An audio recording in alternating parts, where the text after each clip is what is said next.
Selamat siang. Assalamualaikum warahmatullahi wabarakatuh. Pemirsa, baik, kabar sehat, kabar baik. Semoga tetap bersama kita semua saat ini. Ada di penghujung bulan Agustus tahun 2022. Saya berharap euforia yang hari-hari terakhir kita saksikan, kita simak, bahkan kita ikuti, itu adalah bagian penting sebagai tanda bahwa kita sudah melewati pandemi dengan baik. Namun demikian tetap waspada ya pemirsa ya. Dimanapun Anda berada, prokes kiranya harus tetap diterapkan. Dan saya hadir seperti biasa, Jeng Yuni, untuk kesempatan siang hari ini. Saya sapa Anda dalam program podcast.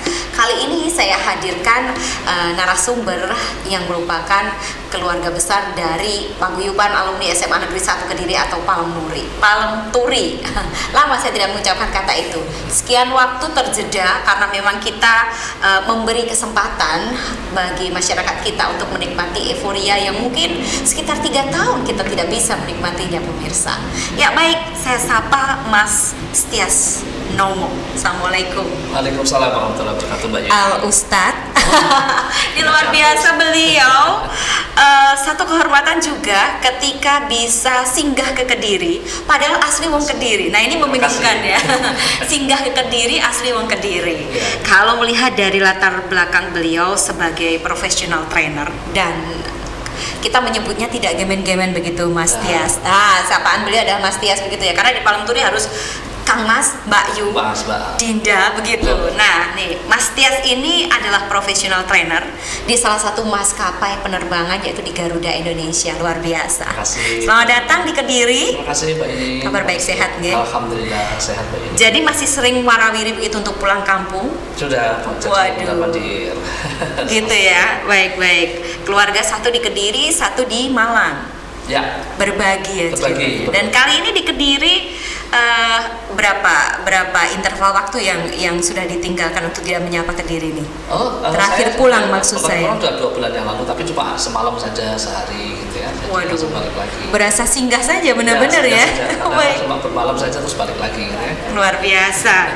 Dan semalam singgah ini ditarik langsung ke Doho TV untuk bisa bergabung dengan kami. Terima kasih. Terima kasih juga saya di sini. Betul. Kalau tadi saya sebutkan bahwa ini adalah euforia di mana baru saja lewat adalah hari ulang tahun Republik Indonesia yang ke-77. Ada satu tema khusus begitu ya, kalau bilang captionnya itu adalah pulih lebih cepat dan bangkit lebih kuat. Bersama Mas Tias kita akan bahas tentang bagaimana strateginya. Jadi strategi untuk pulih lebih cepat dan bangkit lebih kuat. Baik, terima kasih. Untuk lebih mendekatkan Mas Tias pada kita semua. Aduh, katanya begitu, tak kenapa kata saya. Beliau alumni dari Palem Turi angkatan tahun 87 ya. Ya, saya kemarin sudah menghadirkan tahun 87 kalau tidak salah Mas Kaleb ya dari Pak Camat Gurah ya. Betul. Berarti tahun 87 tuh sangat potensial, banyak yang potensial ya. Berkarir profesi hari ini luar biasa. Saatnya kita gilirannya ya. Gitu ya. Iya betul. Dan salah satunya yang kita nantikan kehadirannya adalah Mas Rofik ya. Mas Rofik. Beliau sebagai Kepala Bank Indonesia Kediri, kantor perwakilan Kediri, luar biasa. Dan kalau Mas Tias ini sebetulnya mendunia begitu. Makanya saya ini satu kebanggaan tersendiri. Tinggal dulu pada saat masih belajar di Kediri di Tales ya. Desa Tales, Kecamatan Ngadiluwe. Dekatnya sebetulnya keras ya. Ya, sebetulnya keras lebih dekat daripada Ngadiluwe. Dan SMA 1. SMA 1. Ada kenangan yang paling indah yang mungkin sampai sekarang tidak bisa dilupakan? SMA 1 itu adalah sekolah yang paling bagus karena apa? Menurut saya ya, karena biasanya kalau orang-orang nomor 1, nomor awal itu paling bagus. Belok ya. Kakak-kakak saya yang SMA 2, SMA 3, saya SMA 1. Nggak mau seperti kakak karena kalau dulu sekolah kan berarti bukunya tuh ngelungsur ke bawah gitu ya. Sama bukunya kakaknya. Dapatnya lungsuran begitu. Lungsuran saya nggak mau. Tapi buku baru gitu. Betul. Buka lembaran baru juga saya masuk SMA 1. Ya begitu. Dapatnya baru semua dong kalau gitu. Ya baru semua. Dan always nomor uno tadi ya. Benar sekali, nomor 1. Dan hari ini beliau sebagai profesional internal audit atau PIA dan juga service expert begitu. Ini luar biasa sekali nih Mas. Kalau boleh tahu lika-liku perjalanan dong, cerita setelah dari SMA 1 kemudian sampai dengan saat ini berkarir di Garuda Indonesia. Siapa sih yang nggak ingin kesana walaupun kemarin baru gonjang-gonjing ada masalah ya. Tapi alhamdulillah sudah selesai. aman. Jadi tidak dipilotkan sehingga kita bisa bangkit insya Allah by the end of this year 2022 itu kita bisa bangkit lagi dengan menurut Pak Menteri BUMN yang kita ikuti, beliau mungkin sekitar 104 pesawat ya. Setelah suruh nambah lagi tuh kayaknya saking banyaknya yang pingin, padahal ini bahan bakar lagi mahal-mahalnya ya. Lagi mahal, tapi kalau kemudian lebih banyak animonya atau apa? Ya itu tadi seperti keran dibuka ya Mas ya, jadi itu sekarang meluber. Bali itu dengan flight yang sangat terbatas itu full terus, baik domestik maupun internasional. Dari Bali. Gitu ya. Nah, apalagi kota-kota lain. Sampai sekarang, apalagi yang sekarang yang sangat membludak itu adalah umroh. Karena hajinya banyak yang mundur, maka yang umroh itu jadi lebih banyak. Sekarang itu sekitar kalau kita maskapai itu sehari bisa 11 sampai 12 flight. Saya sendiri merasakan betapa dulu Ketara Suci menggunakan Garuda Indonesia memang luar biasa. Servisnya, pelayanannya, suka makanannya juga ya. Baik. Itu mungkin ada salah satu di belakang yang berhasil melakukan trainer pada semua karyawan adalah beliau nih. Aduh, bangga sekali kami orang Kediri. Kapan nih mentrainer orang Kediri gitu? Oh iya. Malah saya cari sebetulnya kalau misalnya ada yang dari, kan saya biasanya cari biodata juga ya. Dari biodata saya tahu ini anak Kediri, ini juga malah dari kampung saya dan seterusnya, itu biasanya prioritas di sana ya. Waduh, KKN tetap berlaku ya. Masih lah. Iyalah, karena ada primordialis di sana ya, merasa dekat begitu sehingga bisa deh. Siapa tahu dengan lebih dekat di hati akan ada sinergitas begitu. Memang seperti itu ya Mas ya. Betul. Jadi memang kalau kita nyari orang yang klop dengan kita dan kita tahu ukuran kita, standar kita, ya sebetulnya kan bisa tahu persis bahwa ada beberapa hal yang kualitasnya harus kita ukur dengan kualitas yang kita miliki, bukan dimiliki oleh yang bersangkutan atau orang lain, itu maka akan lebih mudah. Jadi kita buat standar kualitas, terus kemudian kita cek, kemudian kita drill orang itu. Kalau dari Kediri saya kasih bocoran. Gitu ya langsung. Makanya kita nanti ngomong tentang strategi, kita ngomong tentang trik dan tipsnya seperti apa. Jadi kadang-kadang, ini bahasa Inggrisnya bagus, ternyata ada pare dan seterusnya itu ya. Jadi kalau bahasa Inggris belajar ke sana, itu bisa keuntungan bagi kita. Jadi ada privilege buat nih orang Kediri yang mau berkarir di sana, sikat habis deh, dekati Mas Tias di sini. Masa saya masih berkarir di situ, silakan. Masih lama dong, masih lama. 3 tahunan lah. Amin. Sehat selalu ya Mas ya. Semangat juga, tebar manfaat, berkah juga. Tidak hanya di profesi sebagai profesional trainer, rupanya Mas Tias ini juga tebar pesonanya kemana-mana deh. Aduh, sampai salah satunya adalah ke Darut Tauhid ya kalau tidak salah ya. Mengajar juga. Ini untuk apa nih Mas? Apakah juga? Kalau di Darut Tauhid ya tadi karena pelayanan jamaah ya. Jadi tempatnya Agim atau Abdullah Gimnastiar itu mengambil ilmu umumnya dari kita, dari saya terutama servis maupun dari ilmu hal-hal berkaitan dengan marketing dan sales. Tetapi saya secara tidak langsung juga ngambil ilmu agamanya dari Darut Tauhid. Jadi win-win lah gitu ya.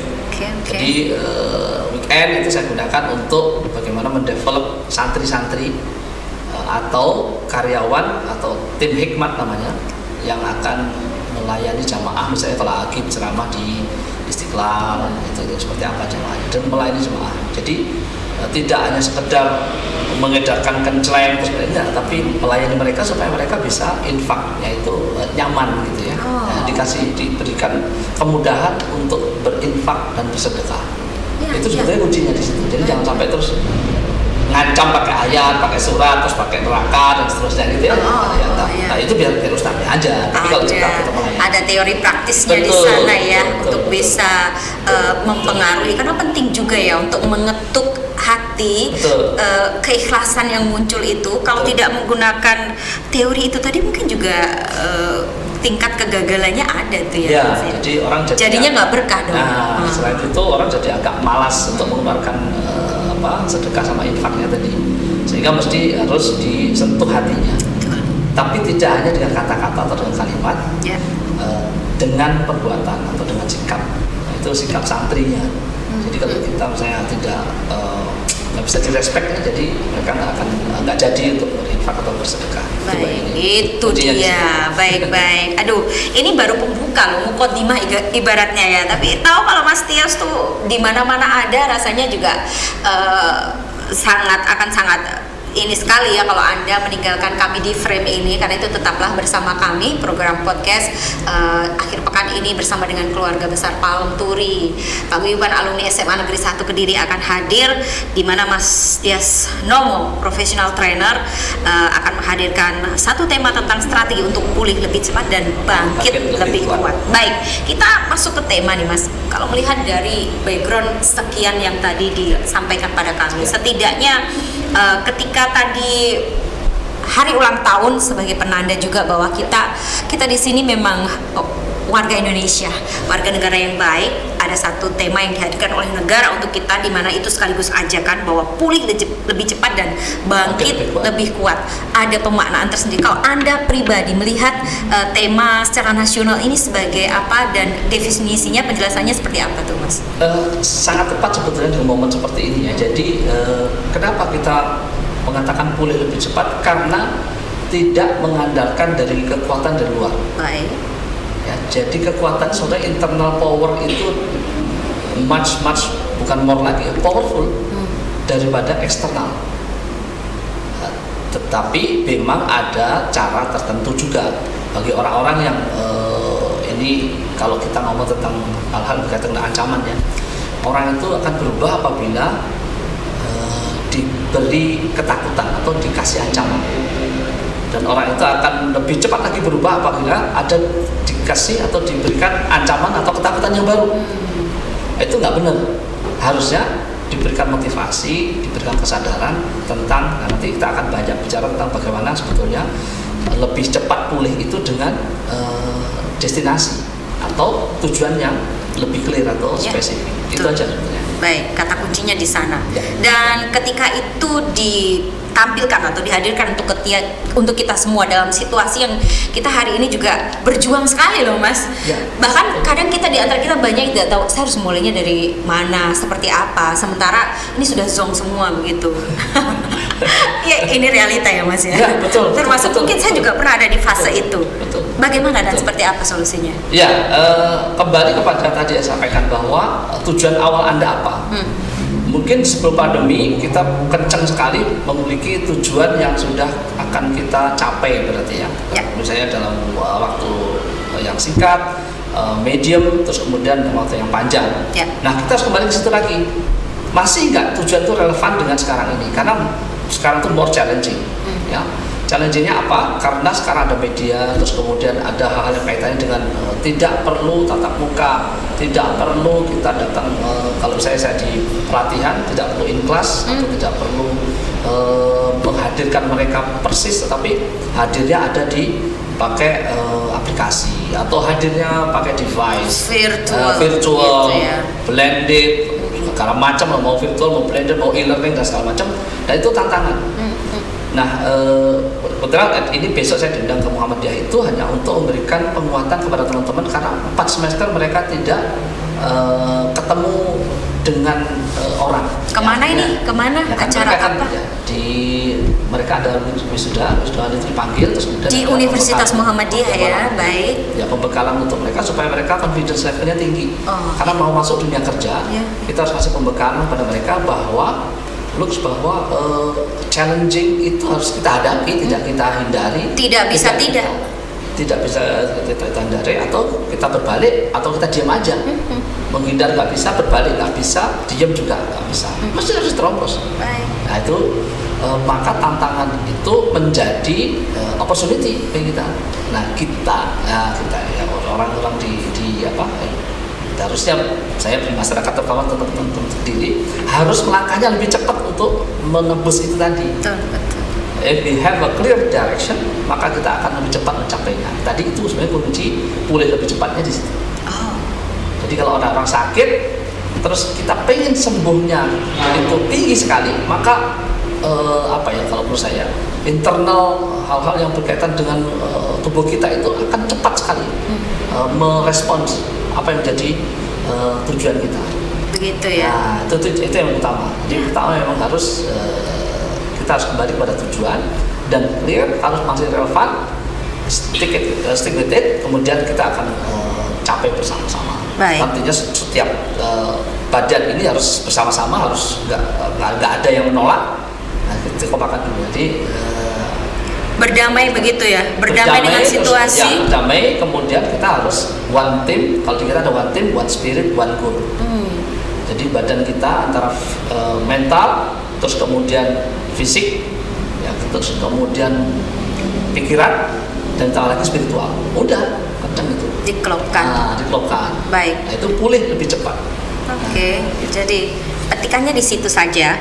Kelihatan sederhana dan simple, tapi saya mencoba mencerna nih. Mungkin di antara pemirsa juga banyak yang seperti itu, Mas. Jadi ketika mungkin teorinya seperti itu, idealnya harusnya. Tapi melihat bagaimana hari ini masalah sebenarnya itu bagian dari konflik ketika kita ingin berdamai dengan situasi ternyata gagal. Lebih pada situasi yang memang kalau boleh dibilang tidak berpihak kadang pada kita. Padahal sebetulnya apa yang kita alami itulah yang terbaik untuk kita saat itu ya, Mas. Betul. Nah. Dan lakukan yang terbaik. Nah, ya betul.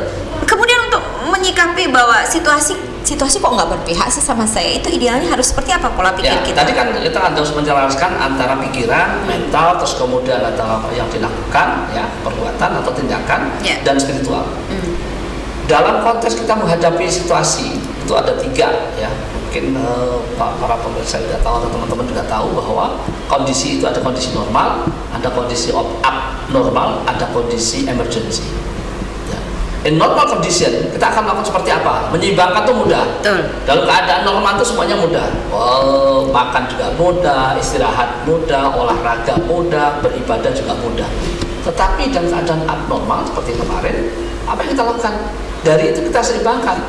Kalau fisik kita tidak bisa bergerak karena harus menjaga jarak, memakai masker, gitu kan, mencuci tangan, dan kemudian membatasi mobilitas dan seterusnya. Maka mobilitas jangan dipaksa, jangan diterobos. Maka mental kita yang kita isi nutrisinya banyak. Dan ditambah dengan apa? Spiritual yang kita lakukan. Mindset, mental, spiritual. Actionnya nanti. Nanti memang betul dibatasi itu berat sekali, kita nggak bisa. Jadi ibarat kita jadi kepompong dulu. Iya, betul. Jadi kalau di balap itu mesti ganti ban untuk lari lebih kencang. Jadi penyebutan maintenance, kemudian lah jadi kepompong dulu biar nanti bisa jadi kupu-kupu yang indah. Kemarin kita sudah lakukan selama hampir 2,5 bahkan 3 tahun begitu ya. Dan rasa-rasanya kalau melihat ukuran yang hadir saat ini, salah satunya lewat indikator euforia yang ditampilkan oleh masyarakat kita, sudah adakah kesimpulan yang Mas Tias baca dari bagaimana kondisi masyarakat kita hari ini? Ya, sekarang sebetulnya ada beberapa golongan masyarakat ya. Yang satu sangat optimis. Jadi itu menyambutnya dengan action. Mereka sudah punya bekal peluru, sudah punya senjata yang sudah ada, tinggal menembakkan saja. Artinya panah sudah ada, busur sudah ada, tinggal memanahkan saja. Itu sudah ada. Ada juga orang yang punya busur tapi nggak punya panah. Ada yang punya panah, nggak punya busur. Ada yang berangan-angan punya busur, punya panah dan punya kehendak yang kuat, tapi ternyata berangan-angan saja. Jadi ada golongan-golongan itu. Maka yang paling bisa cepat berubah adalah yang sudah siap dengan 3 hal tadi, busur, panah, kemudian dilakukan. Nah, masyarakat kita sebagian besar masih di tataran kita mau mana apa. Dan kemana mau kita bawa? Itu dia. Realitanya seperti itu ya masyarakat kita. Ya seperti yang kita hadapi yang sekarang ada ya. Saya mau ngapain ya kalau sudah keadaan bukan new normal, sebetulnya new challenge. New challenge. Kalau new normal itu gampang. New normal itu balik dari maju terus kemudian netra itu new normal. Dari mundur ke netra itu new normal. Tapi kita harus maju terus. Harus new challenge itu mesti harus lari lebih kencang. Nah itu tadi, makanya bangkitnya harus lebih kuat. Jadi kalau kita istirahat sebentar, maka kan tadi kepompong itu ilustrasi yang sangat bagus, analogi yang sangat bagus. Kenapa? Yang tadinya berjalannya di batang, di darat, gitu ya, begitu dia diam sebentar, maka bisa terbang. Ya, change mind, kemudian change action, kemudian change mental, kemudian spiritual, sudah.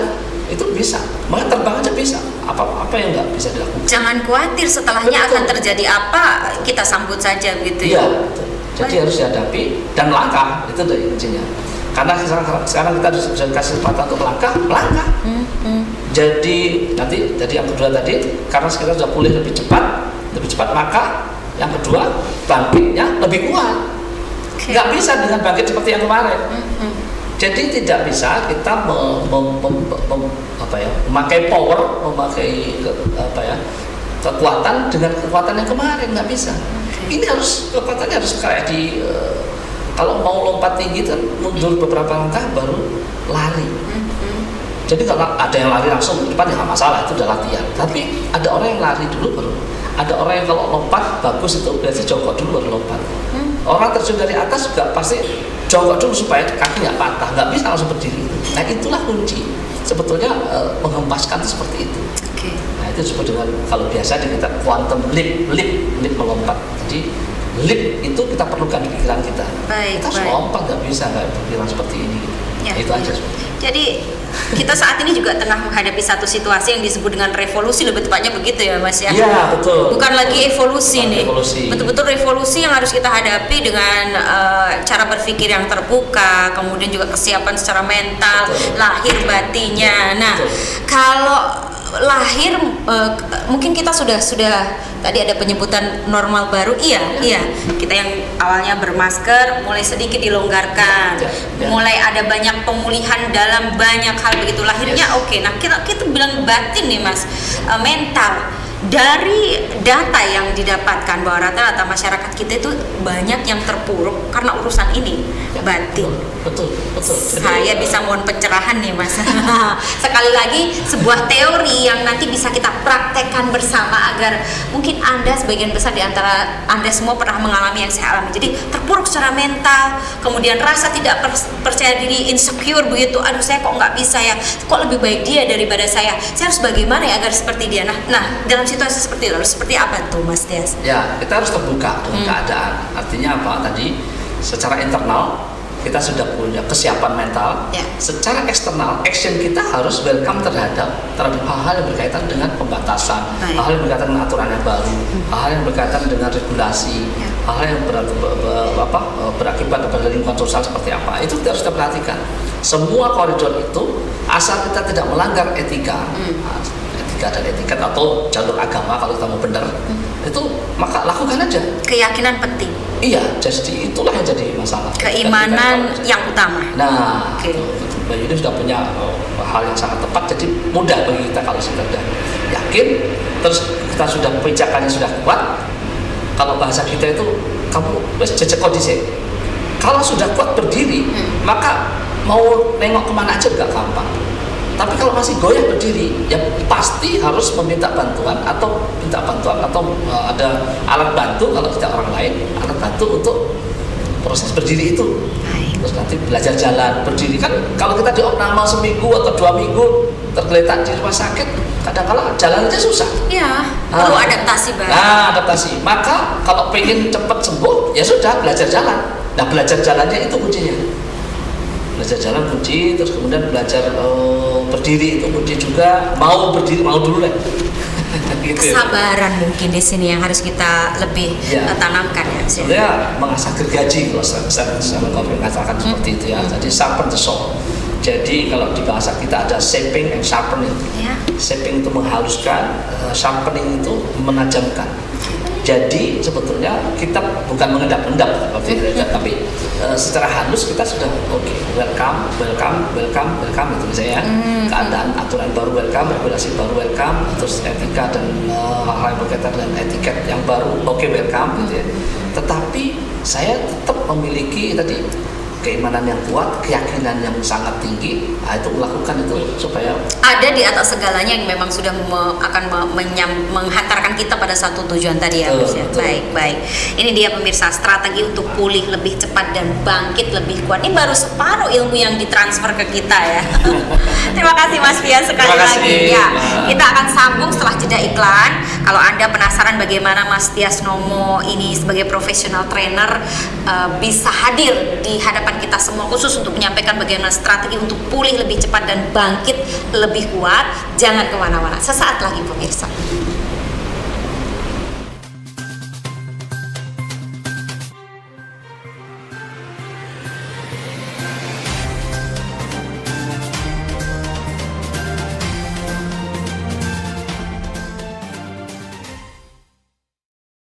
Toko Sarana Medika Utama. Dari arah Tulungagung lewat Terminal Lama sampai perempatan RS Baptis, belok kanan 10 meter selatan jalan. Dari arah Blitar lewat perempatan Bence sampai perempatan RS Baptis, belok kanan 10 meter selatan jalan. Dari arah Nganjuk Kertosono lewat jembatan Semampir sampai perempatan RS Baptis, lurus 10 meter selatan jalan. Toko Sarana Medika Utama. Dari arah Tulungagung lewat Terminal Lama sampai perempatan RS Baptis, belok kanan 10 meter selatan jalan. Dari arah Blitar lewat perempatan Bence sampai perempatan RS Baptis, belok kanan 10 meter selatan jalan. Dari arah Nganjuk Kertosono lewat jembatan Semampir sampai perempatan RS Baptis, lurus 10 meter selatan jalan. Assalamualaikum warahmatullahi wabarakatuh, saya Suami Iskandar. Sekarang saya lagi makan di Soto Lamongan Cak Sandi. Porsinya besar, banyak pilihan menu dan lauk, dan harganya juga terjangkau. Buat teman-teman yang ada di Kediri atau yang lagi di Kediri, bisa mampir ke Soto Lamongan Cak Sandi. Assalamualaikum warahmatullahi wabarakatuh. Halo guys, aku sama Bang Ukil sudah ada di Soto Lamongan Cak Sandi, Bang Ukil ya. Lezat soto khas Lamongan memang sudah cukup dikenal. Salah satu yang mencuri perhatian warga Kediri Raya adalah warung soto ayam asli Lamongan Cak Sandi. Di warung soto ayam Lamongan Cak Sandi ini menyediakan 6 menu soto lain. Warung ini beralamatkan di Jalan Soekarno-Hatta nomor 22 Tepus, Kediri, tepatnya di pelataran Ayam Bakar Kaki 5. Ayo, mampir di Soto Lamongan Cak Sandi, buka setiap jam 7 sampai jam 9 malam. Ditunggu ya guys. Assalamualaikum warahmatullahi wabarakatuh, saya Suami Iskandar. Sekarang saya lagi makan di Soto Lamongan Cak Sandi. Porsinya besar, banyak pilihan menu dan lauk, dan harganya juga terjangkau. Buat teman-teman yang ada di Kediri atau yang lagi di Kediri, bisa mampir ke Soto Lamongan Cak Sandi. Assalamualaikum warahmatullahi wabarakatuh. Halo guys, aku sama Bang Ukil sudah ada di Soto Lamongan Cak Sandi, Bang Ukil ya. Lezat soto khas Lamongan memang sudah cukup dikenal. Salah satu yang mencuri perhatian warga Kediri Raya adalah warung soto ayam asli Lamongan Cak Sandi. Di warung soto ayam Lamongan Cak Sandi ini menyediakan 6 menu soto lain.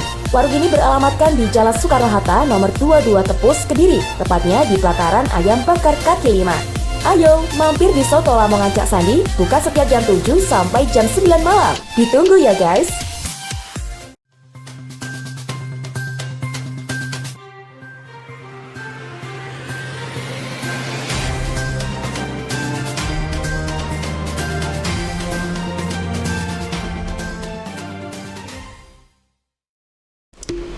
Kita sambung lagi kebersamaan bersama dengan Pak Alem Turi, paguyuban alumni SMA Negeri 1 Kediri, di mana ada banyak success story yang kita bisa hadirkan untuk Anda. Salah satunya kali ini dari alumni angkatan tahun 87, Mas Tias Nomo, SEMM PIA, professional trainer. Takut salah sebut nih ceritanya. Baik. Strategi untuk pulih lebih cepat dan bangkit lebih kuat. Tadi di awal-awal kita sudah disampaikan banyak ulasan dari beliau tentang bagaimana untuk bisa mengikuti perubahan yang terjadi sebagai bukan sebuah normal baru pemirsa, tapi sebagai sebuah perubahan yang tantangannya itu akan hadir untuk kita, challenge begitu. Ya memang tidak ada yang abadi kecuali perubahan dalam hidup ini ya Mas. Betul. Baik. Betul. Dan kalau kita bicara perubahan itu adalah hal pasti yang akan kita lewati di hari-hari ke depan. Betul. Kalau kita memang masih diberi kesempatan gitu. Nah, butuh satu keyakinan agar yang kita lewati itu aman begitu Mas.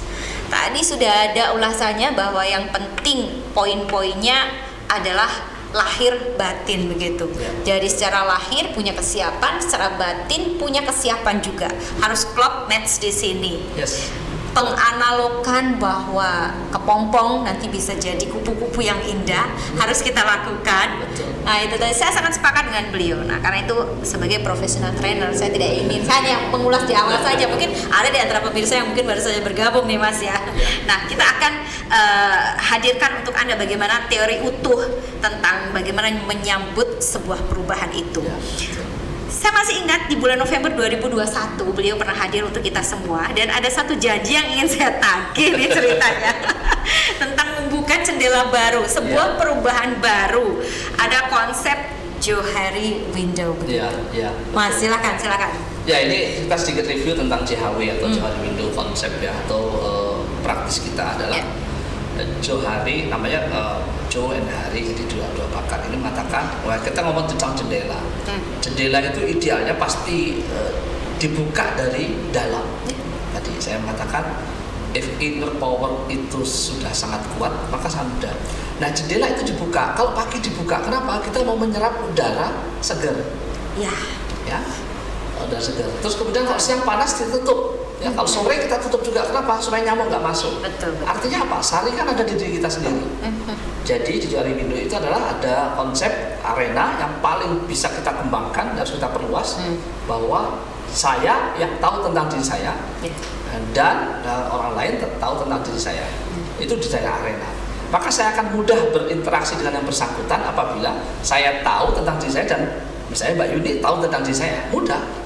Kalau misalnya makan pasti tahu karena sudah saya nggak suka misalnya makanan yang pedas, sudah kita pasti melangkahnya lebih cepat. Lebih cepat, nggak akan tanya-tanya lagi.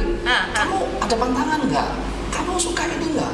Kamu bisa nggak sih makan ini? Makan waktu itu ya. Gigi kamu masih ada. Jadi kalau saya punya ibarat saya diantar oleh seorang driver ya. Kalau nyari driver jangan nanggung-nanggung, cari yang professional driver. Kenapa? Professional driver itu tidak hanya ngomong tentang jalan, tapi dia sudah bisa ngasih solusi. Jadi kita bisa istirahat. Kita gunakan waktu kita untuk istirahat. Biarkan jalan itu dipikirkan oleh driver. Jangan kita mikir. Tadi ke distract kita. Satu ke distract, yang kedua energi. Capek. Kita tidak pakar di jalan, tapi kita malah ngasih tahu jangan lewat sini dong. Ngapain lewat sini? Terus jangan pelan-pelan, jangan terlalu cepat. Capek kita. Dia Pak di Kediri nanti akan ada karnaval sampai dia sudah solusi seperti itu. Nanti kita akan belok ke kanan. Oh, solusi ada di Anda. Terima kasih. Saya tinggal tidur. Oke. Dan arena seperti itu, di answer seperti itu. Jadi saya tahu tentang diri saya, orang lain tahu tentang diri saya, mudah arena itu berkembang. Karena kalau enggak nanti blind spot kita akan lebih banyak. Nah, karena apa? Orang lain tidak tahu tentang diri saya, atau saya tidak tahu tentang diri saya sendiri.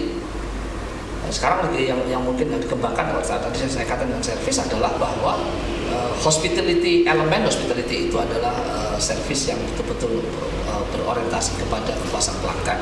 Itu dengan 5 senses yang mulai dari sight yang dilihat, smell atau scent yang dibau atau yang dicium, kemudian dari taste itu yang dirasakan oleh lidah, anak indera lidah itu adalah pengecap, terus listening atau sound. Terus kemudian baru yang terakhir ada dengan touch, dengan sentuhan. Nah itu dominan banget sekarang ini. Jadi indera kita harus lebih sensitif untuk menangkap sesuatu itu. Oh pagi-pagi ini segar kita buka jendela. Oh sore ini udah mulai maghrib nyamuk mulai masuk. Jadi sense itu harus kita sense atau indera kita harus lebih sensitif sekarang ini. Kembangkan di sana. Nah jadi sekali lagi tadi ilustrasinya dengan kepompong tadi itu. Dengan kita dengan kita mengurung diri sebentar, maka kita akan sensitivity kita akan naik. Sebetulnya naik. Kalau kita mau mengasahnya. Jangan kebalikannya mungkin ya Mas ya. Banyak di antara kita yang sebagian besar kemarin merasa terkurung, jadi bukan mengurung diri untuk mengasah, terkurung, udah nggak bisa apa-apa, nggak tahu harus gimana gitu. Pada akhirnya ketika keluar bukan challenge yang dihadapi, itu tadi. Malah bingung beradaptasi. Saya mau kemana ini? Maka pentingnya kita memiliki tujuan yang jelas adalah untuk mempercepat pencapaian ke arah tujuan itu. Baik. Dan pergerakan kita akan lebih kencang gitu aja. Jadi yang tema yang betul-betul pas adalah jadi bahwa kita pulihnya lebih cepat, bangkitnya lebih kuat itu karena kita tahu sensitif kita sudah peka, kita mendengarkan masukan dari orang lain. Kalau masukan nggak membangun kita, nggak mengembangkan kita, nggak usah dengerin. Sekarang kan banyak bully. membedakan antara kritik dengan atau criticize dengan bullying itu hampir tidak bisa ya. Kita benci sama haters. Ngapain benci? Kalau dia tidak memiliki peran atau andil atau kontribusi terhadap kemajuan kita, nggak usah kita dengerin. Gitu. Ya, bully is still bully ya. Kita jawab dengan performance, kita jawab dengan kinerja, kita jawab dengan hasil. Jangan sampai terus kita terpuruk dengan bullying itu tadi. Kamu orang kampung nggak bisa apa-apa. Jadi terus kemudian kamu ngapain ngajarin saya? Saya nggak butuh waktu itu ya gitu. Waktu saya ngajar ke Osaka, ke Jepang, gitu diledekin. You Indonesian people, what do you want to teach us? Ya, Anda mau ngajarin apa tentang kita? Etika. Wah, saya ingin buktiin. Saya pergi, oh, orang Indonesia ternyata seperti ini ya. Bagus ya. Wow. Jadi ini saya ngajak orang Jepang loh, tentang etika. Oh betul juga. Ternyata mereka tahu persis. Oh di Indonesia juga ada etika dan itu diajarkan. Ya, betul. Karena kita selalu kita kalau di WA atau selalu, waduh, orang Jepang mulai diajarkan dari TK, dari kecil, dari PAUD, dari SD atau kindergarten gitu ya, dari basic level sampai ke mereka nanti tumbuh tinggi itu tetap disiplin, tetap mereka menunggu etikanya seperti apa itu kan tinggi. Tapi waktu itu saya di challenge seperti itu. Nah challenge itu saya jawab dengan performance. Akhirnya setelah itu saya ngajar ke Osaka, ngajar ke beberapa tempat seperti di Shanghai, kemudian ke London, ke Amsterdam dan seterusnya. Rasanya itu yang saya maksud dengan kehormatan pemirsa. Biasa antar negara, kali ini Pulkam diminta menyapa pemirsa. Itu. Tapi obat kangen juga ya Mas? Iya, saya senang kalau berbagi itu. Sampai saya terakhir kemudian kemarin saya mengunjungi guru bahasa Inggris saya di SMA itu. Kalau teman-teman masih ingat Pak Toto ya, Pak Toto. SMA 1 ya? SMA 1. Tahun 87 nih. 87 saya datangin beliau, udah sepuh ya. Pak, saya sudah keliling dunia gara-gara diledekin Bapak. Itu gara-gara pelajaran bahasa Inggris. Pada saat itu dikasih tahu bahwa saya menjawab itu ada I can dash. Saya masih ingat betul SMA kelas 1. I can dash. Mas, can dash itu nggak ada. Kadas yang banyak. Nah, panu, kadas, kurap seperti itu. Saya sudah dekin. Itu kan bullying dari dulu. Oh, berarti saya pelajari tentang can, may, must, shall, harus, verb, one. Can do. Oh, dash nggak bisa, did nggak bisa.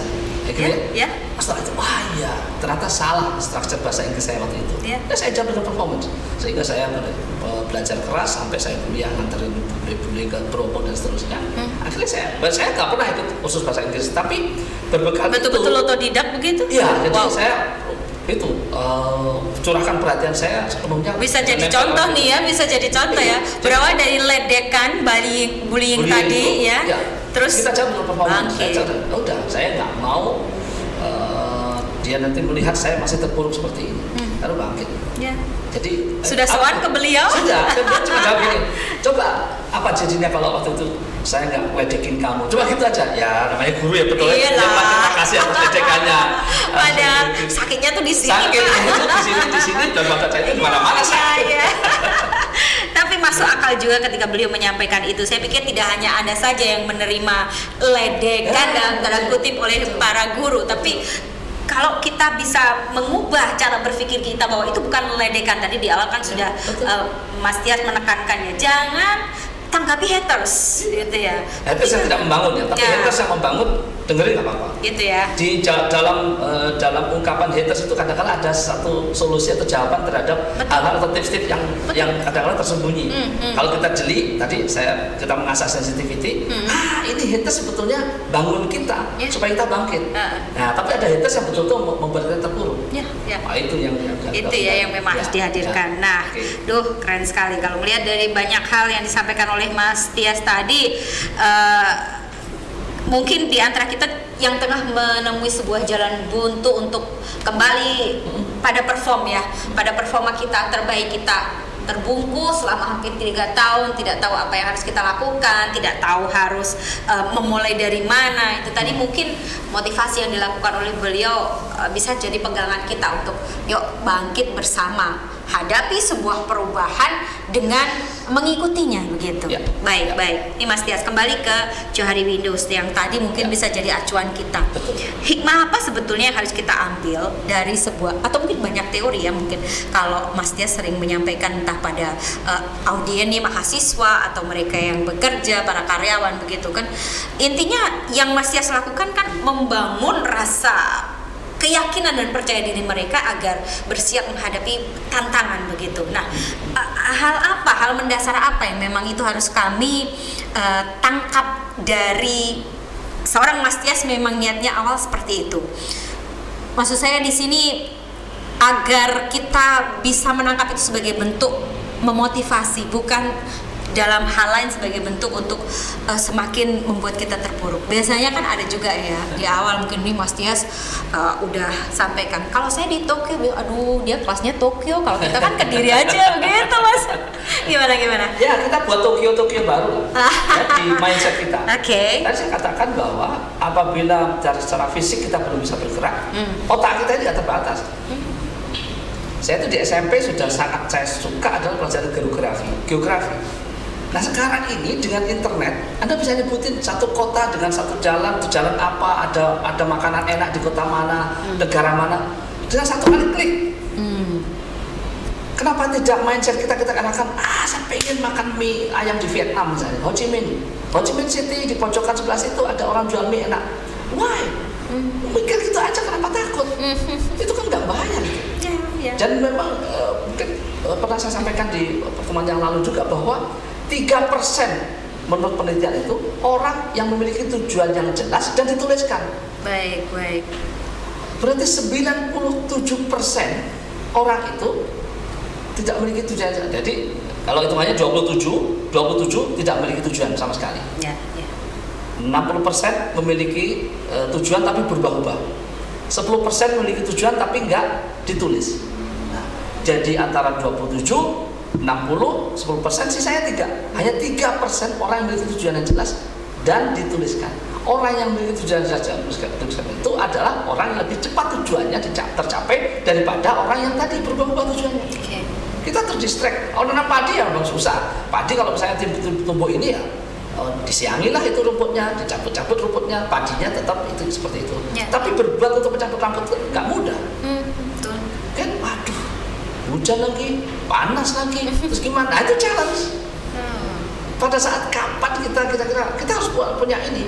Saya itu kalau hujan nanti demam, tapi kalau panas keringatan aja. Oke, sambil menyiangi tadi atau mencabut rumput pada saat panas aja, nggak saat hujan. Kita tahu kondisi kita.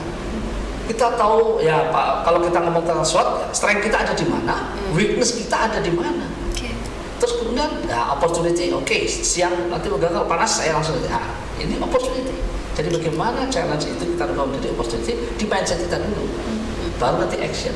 Nah, tadi buat Tokyo mindset kita, buat Shanghai di otak kita. Wow. Shanghai adalah kota metropolitan yang bagus di China. Beijing adalah kota pemerintahan. Mindset kita. Hong Kong adalah kota belanja. Shenzhen adalah bagi ibu-ibu belanja tas, belanja sepatu dan ya, Guangzhou tempat berobat. Itu mindset benar. Ya.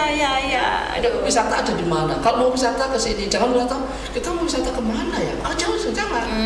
Apa yang mau Anda lihat? Saya mau pandangan, saya mau adventuring, saya mau jalan-jalan saja, saya mau beli banyak bekal atau barangkali hasil belanjaan ibu-ibu. Biasanya kalau beli tas di Shenzhen. Kalau beli tas di Shanghai mahal banget. Kayak gitu misalnya. Ada destinasi yang sudah dipilih untuk itu. Wah, ini mempengaruhi kita ya. Ayo, saya komporin teman-teman. Supaya Anda pergi keluar karena pariwisata digalakkan oleh Menteri Pak Mas Sandi. Pak Sandi mengatakan jangan kita menjadi rohani saja. Rohani itu adalah rombongan hanya lihat-lihat. Browsing. Iya, berawal dari browsing dong. Ya, dan rohani jadilah rojali.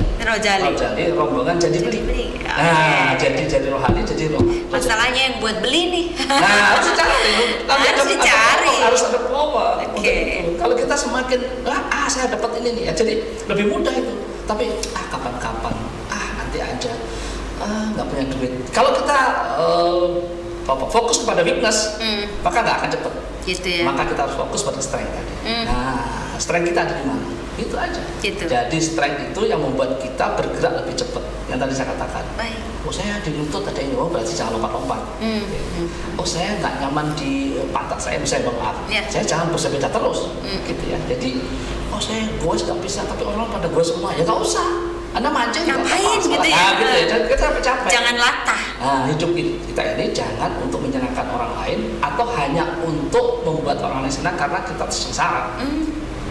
Kan nyaman tadi di Jawa tadi gitu kan. Orang lain nyaman, kita nyaman. Dia tahu tentang saya tahu tentang dia, saya gitu. Atau dia tahu tentang saya tahu tentang saya, sehingga arena itu kita harus kembangkan, geser ke kanan, itu berarti mendengarkan apa yang menjadi hal yang positif dan powerful bagi kita. Terus kemudian kita bicara, Mbak Yuni, saya nggak suka loh makanan yang berlemak. Nah, saya ngomong, sehingga next saya tidak akan tanya lagi tentang hal itu, Mas. Nah, itu sudah clear. Ya. Jadi interaksinya seperti itu. Jadi misteri menjadi kecil, blind spot menjadi kecil, rahasia juga kecil. Yang ada adalah arena. Nah, arena inilah sebetulnya yang harus kita hadapi. Kita perlebar. Arenanya jangan kita perkecil. Kalau kita perkecil ya kita jadi tadi nggak bergerak kita. Nah, yang arena yang bisa yang sangat unlimited apa? Mindset. Otak, pikiran, tadi itu nggak terbatas. Mau ngapain saja juga. Anda mau orang Allah sudah menurunkan kepada kita. Kalau Anda pengen itu surga yang paling tinggi, jangan surga yang paling rendah. Jannatun Naim rendah. Kalau mau surga Iliyin, tapi surga Firdaus cukup. Karena Iliyin untuk para nabi dan syuhada di bawahnya. Kalau sudah doa, jangan tanggung-tanggung. Nah, doa jangan tanggung-tanggung. Itu kata Rasulullah, ini sedikit yang maaf ini bukan berarti. Boleh kita masukkan saja semua. Ini juga jadi mungkin spiritual tadi saya katakan. Spiritual ya udah, kalau kita berdoa jangan tanggung-tanggung. Kalau surganya, surga Firdaus. Kalau di bawah para nabi sudah selesai. Kita berdoa, urusan berikutnya Allah kabulkan apa tidak itu urusan Allah, bukan jangan ngatur. Kalau saya nggak di surga Firdaus nanti saya di surga ini, saya harap nggak usah. Ya. Kalau saya jatuh di level bawahnya kan masih di surga juga mas. Betul sekali. Ya. Cari level yang di atasnya. Jangan kalau saya level paling bawah ketendang cek aduh di kerak atau di ember yang neraka nanti agak panas sedikit kan. Iya betul. Atau sepakat juga dengan tadi. Jadi rohani itu baru nanti rojali begitu. Rojali, betul. Jadi itu berarti action. Betul. Jadi di sana kata kuncinya. Baik, luar biasa. Pulih lebih cepat dan bangkit lebih kuat. Itu jadi harapan kita semua tentu. Kalau di antara Anda mungkin hari ini tengah buntu, harus seperti apa saya hari ini? Maka Anda tidak salah, jangan bergeser. Tayangan ini hadir untuk bisa memberikan spirit bagi Anda semua yang mungkin tengah menemukan kebuntuan, butuh solusi, atau ingin kembali membangun rasa percaya diri. Nah, itu yang terakhir, tentang rasa percaya diri. Banyak di antara kami sebutannya ya, yang mungkin sedikit kehilangan itu kemarin di masa pandemi. Pulih lebih cepat seperti apa? Meskipun tadi sudah diurai banyak ya, ada poin-poin begitu, bagaimana pembenahan secara mental dan spiritual terutama agar kita pulih lebih cepat. Mungkin di segmen terakhir ini bisa sekaligus mengulas kembali dari awal hal-hal yang memang harus kita lakukan agar pulih lebih cepat dan bangkit lebih kuat ini bisa kita lakoni bersama begitu, Mas Tias. Ya, jadi gini, cara yang paling mudah adalah temukan orang untuk jadi mentor Anda, itu paling cepat. Ya. Temukan orang untuk jadi mentor Anda menuju kepada tujuan yang Anda akan capai atau yang kita ingin capai. Baik. Dan situ sejalan kan gampang ya. Jadi daripada jalan kaki sendiri, mendingan kita ini jurusannya Surabaya nih, saya naik aja sini, nebeng. Memang nggak ada nebeng yang gratis. Sehingga kita harus jawab dengan performance satu. Yang kedua ya tadi cari mentor, cari orang yang sudah powerful. Yang akan menggandeng kita, narik kita. Cari juga dukungan. Jadi kita pikirkan kalau kita tidak berbuat seperti ini, nanti dampaknya seperti apa ya? Nah, dampaknya seperti apa? Berarti kita nanti akan, nggak bergerak sama sekali, terpuruk, terus kemudian kayak kemarin tidak ada perubahan, tetap stagnan dan nggak ada kenaikan sama sekali, netral. Ya udah, kalau Anda pengen jadi orang yang netral aja ya, jadilah Anda seperti itu, gitu ya. Jadi tadi cari encouragement atau orang yang narik atau orang yang dorong, atau yang ketiga adalah kalau kita tidak bisa melakukan semuanya, doa pada Allah, sudah selesai. Jadi sekali lagi powerful itu adalah orang yang betul-betul punya tujuan yang clear, yang jelas, yang spesifik. Terus kemudian dia karena namanya powerful ada powernya, dia harus bergerak, harus bangkit, harus berdiri, tapi tegak dulu pastikan. Baru kalau mau jalan, berdiri tegak baru jalan. Nah, kemudian yang terakhir tadi cari dorongan atau cari orang yang narik lengan Anda. Atau kalau enggak, terakhir pasrah kepada Allah. Untuk hal yang Anda bisa lakukan, lakukan. Yang terbaik, kemudian pasrah kepada Allah. Untuk hal yang tidak bisa Anda lakukan, langsung pasrah aja. Nggak usah capek-capek Anda melakukan sesuatu, nggak usah. Saya nggak gitu. Oh ini misalnya hal-hal yang katanya dengan bencana ya, bagaimana kita mencegah bencana. Tapi kalau sudah bencana nggak hadir, ya sudah, kita pasrah kepada Allah. Jangan-jangan Allah kok bencana seperti ya, nggak usah, capek kita. Harus kita langsung berdoa aja untuk berpasrah pada Allah. Itu kunci yang paling, menurut saya, kunci yang paling tepat bagi saya. Dan kebetulan memang sudah saya terapkan di anak-anak saya dan keluarga saya sendiri. Jadi, boleh cerita sedikit ya, agar kita juga bisa niru dong. Ternyata pasrah itu lebih indah pada akhirnya. Betul. Ya. Jadi anak saya ajarin dulu karena saya bilang harta bisa diwariskan, terus kemudian status kepegawaian nggak bisa diwariskan juga, harta juga diwariskan tapi nanti akan habis. Tapi yang enggak adalah spirit, ya motivasi spirit, memiliki asa itu tidak harus kita didik mereka. Anak saya pada saat kecil itu mereka kamu mau beli apa? Beli sepeda, kamu beli sendiri. Caranya gimana Pak? Jualan kan? Jadi anak saya kecil udah saya ajarin untuk bawa kue ke sekolahan untuk dijual di sekolah tanpa rasa malu. Ya, jadi mungkin saya pernah cerita juga anak saya nomor 2 itu sampai dijuluki namanya Ina. Jadi Ina kue datang. Ina yang suka jual kue di sekolah SD.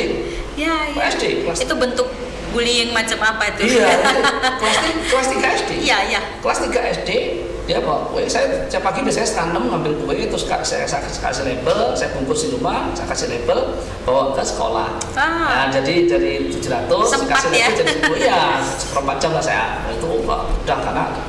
Nah baru di sekolah dia protes, saya sebagai komisarisnya soalnya gitu ya. Pak, tadi gurunya kan dijual 1.500 gitu ya. Nah, terus gurunya minta harganya 500 Pak. Oh kasih saya. Loh kenapa kasih? Itu preman. Itu preman yang menguasai pasar. Iya. Oh gitu ya, nggak bisa dong, nanti kita nggak untung. Nanti pada akhirnya ada untung, paling guru itu juga makan 2 kue juga selesai. Iya. Tapi teman satu kelas kamu beli semua atau paling nggak 50%. Karena premannya udah dikunci. Ya betul, benar. Iya. Karena dia nggak mau untung ya. Terus besoknya dia ngomong Pak, sekarang mulai besok saya nggak boleh jualan lagi di kelas. Itu dia. Stop kan? Kalau mau jualan titipin kue itu di kantin katanya. Ya sudah selesai. Saya bilang, nah kan sudah seperti itu kan. Boleh dia bilang, ya udah nggak apa-apa, sedikit aja. Tapi pas istirahat ya, begitu dikasih free lah ya, nah, nggak usah jual 500. Itu realita kehidupan loh Mas. Iya, betul kan? Banget. Oh ya, ada kayak gitu. seorang Mas Tias yang notabene waktu itu sangat berharga sekali ya. Masih nyempatin 15 menit untuk packaging. Ya, karena biar edukasi ke anak itu berhasil. Ya. Bagaimana dengan Anda pemirsa? Mungkin jauh juga dari pikiran kita sampai segitunya. Harus seperti itu ya Mas. Iya, jadi akhirnya anak saya itu yang nomor 2 itu pinter jualan. Memang anak-anak sekarang anak saya jadi semuanya jadi apa yang mereka impikan atau tuju itu sepedanya beli, sisanya saya yang nambahin, walaupun nambahinnya mungkin lebih banyak ya. Tapi mereka sudah effort, sudah usaha. Baik. Hal-hal yang kaitannya dengan apa yang mereka akan tuju. SD loh. Saya masih ingat kelas 6 SD karena anak saya usianya jaraknya 2 tahun 6, 4, 2. Kelas 2 SD sudah saya ajarin marketing. Wow. Nah, itu yang nomor terakhir yang agak masalah karena apa, begitu pulang itu duit 50 ribuan semua di rumah. Dan itu saya dikomplain oleh orang tua siswa. Karena apa? Ini anakmu jualan apa? Kok duit 50 ribu cuma dapat kue 2? Jadi saya tanya, kenapa kamu ini duitnya 50 ribuan semua? Kata anak saya nggak ngerti Pak, kembaliannya berapa sih? Kalau misalnya 50, dia beli kuenya 1.500 kali 2, kelas 2 SD. Iyalah. Nah, belum bisa hitung-hitung. Betul. Besok nggak usah jualan lagi. Adaptasinya di sana. Hitung dulu, diberesin, baru nanti jualan lagi. Saya beresin matematikanya dulu. Lucu juga ya, kalau melihat sekarang udah berhasil, udah gede-gede semua ya. Maksudnya udah kerja, iya. di rumah Nggak satu aja. Mas Tias, itu adalah sebuah hikmah juga. Terima kasih sudah berbagi dengan kami. Dan sayang sekali kita dibatasi oleh waktu. Baik, Namun demikian sekali kasih. lagi kami berterima kasih untuk waktu istimewa bersama dengan profesional trainer Mas Tias Nomo tentang strategi untuk pulih lebih cepat dan bangkit lebih kuat.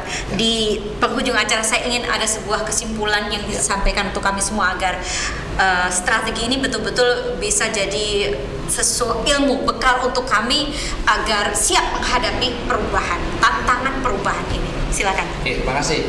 Kalau saya ngomong gini, selama masih ada asa di depan, harap kaitkan, engage your way of thinking, your mindset itu dengan asa itu. Maka jalannya akan kelihatan itu. Baik. Ya, jalannya kelihatan. Nah, tapakilah jalan itu, mau jalannya berbelok, mau jalannya lurus, mau jalannya agak berliku-liku atau jalannya naik turun, ikuti saja. Itulah your path. Nah, itulah ya. Jadi itu adalah hal yang saya lakukan. Jadi kuncinya adalah asanya dulu ditanjamin di depan. Dan saya diajarkan oleh senior saya dulu, katakan jangan sering-sering memindahkan tonggak tujuan. Kalau belum dekat Anda capai. Jadi di jauh, kita rubah. Itu akan merusak mindset kita. Baik. Nah, gitu. Jadi kalau sudah di situ, arah sana dulu sudah dekat, oke, mau berubah di situ. Jadi sudah tahu kira-kira, oh ini ternyata mappingnya mau gimana, itu lebih jelas, betul. ya. Jadi mindset mapping itu lebih mudah daripada action mapping. Baik.